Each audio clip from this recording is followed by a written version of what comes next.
I gotta go. Okay? I gotta go to try.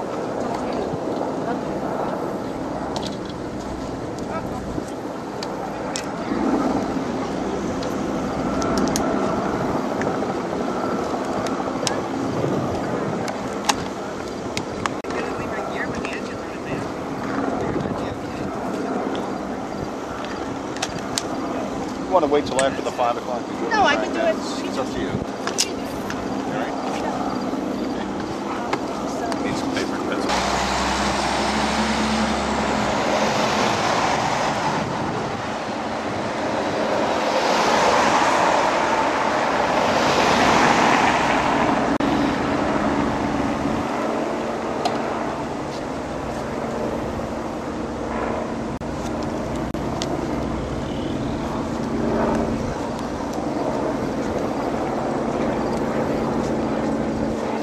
And make it clear, if you don't want to take questions, you don't have to. Just read the statement. I got a mic up there. And Get out.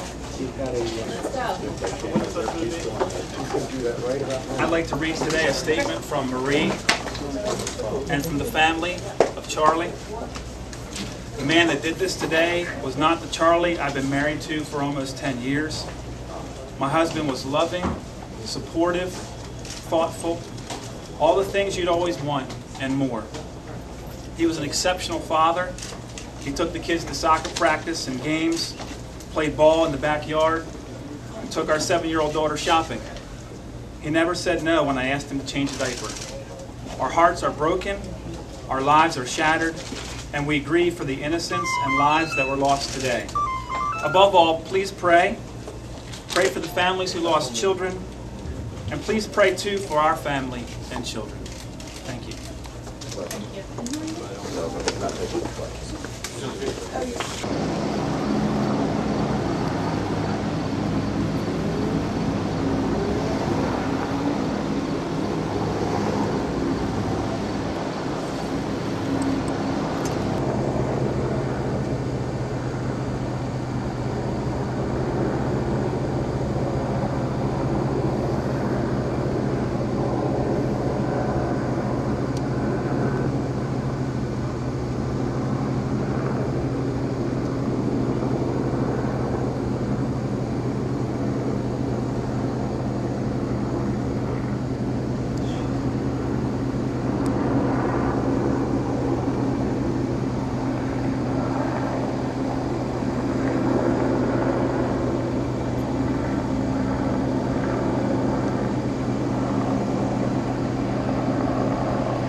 Okay, good evening. Again, my name is Colonel Jeffrey Miller. I'm the Commissioner of the Pennsylvania State Police. With me is Don Totaro, the District Attorney of Lancaster County.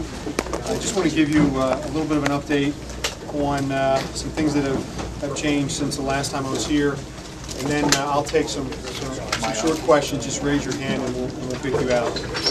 Basically, some of the information that I'd like to pass on to you now is that we had 9 victims transported from the scene this morning, earlier today. 9 victims transported. 1 was dead on arrival at Lancaster General Hospital. 8 others are currently in critical condition as we speak. They're in very grave condition. We have people at different hospitals, and we're trying to assist the Amish families in getting to the hospital so that they can be with the victims.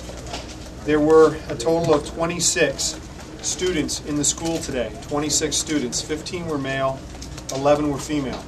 There were also, we believe, 3 student teaching aides there, plus some adults that were in the building at the beginning of the school day that were allowed to leave when the gunman came into the building. The gunman on his person had a 9mm Springfield Arms semi-automatic pistol. It was a pistol that he purchased himself about 5 miles from here in 2004.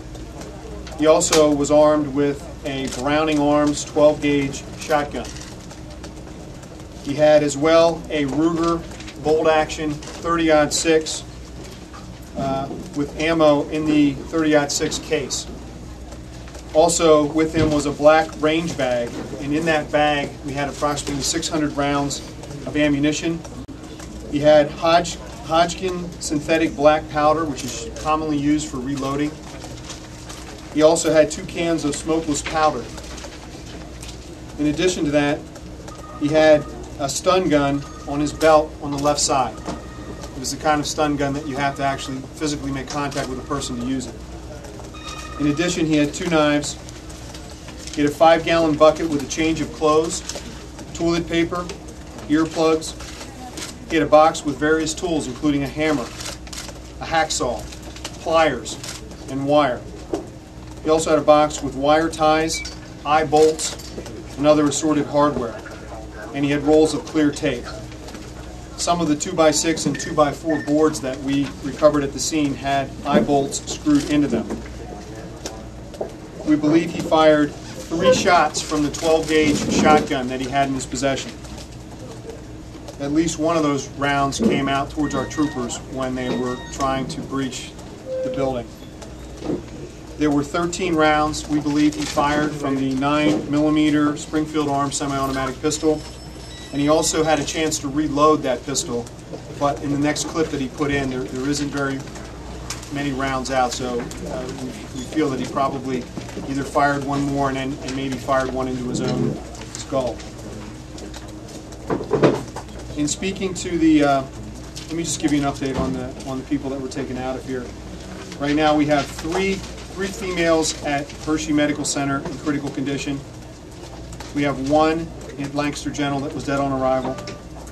We have 1 at Christiana Hospital in Delaware that's in critical condition.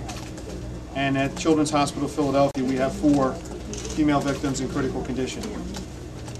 When the suspect arrived at the school this morning, the teacher thought it was odd that someone would back a truck up to the front of the building. In other words, he didn't pull in there and park, he backed up and parked. When he came in, he had a gun in his hand and he was showing it to the students as well as the teacher, and explained that something to the effect of, have you seen anything like this? Can you help me find it? He was just talking, and the teacher said, hey, we'll try to help you, whatever, and she was concerned at that point. And obviously what happened after that was that he lined everybody up on the blackboard, and then he let the male students go, and he let some of the pregnant woman and the 3 other women that had infant children, and that's when the teacher made a break for it to try to get help.